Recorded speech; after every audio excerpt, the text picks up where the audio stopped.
त्रिशूळ चिमटा हातात भस्म भारून दिसणाचा त्रिशूळ चिमटा ठीक पडाल बावन बिराच कड माझ्या नाथांच्या शाबरी मंत्र पुढं ठीक पडाल बावन बिराच कड माझ्या नाथांच्या शाबरी मंत्र पुढं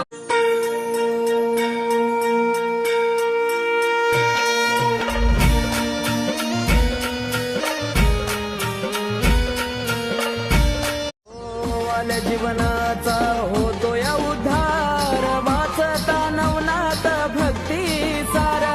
करता पारायण सदा पाठीशी राहत अलख निरंजन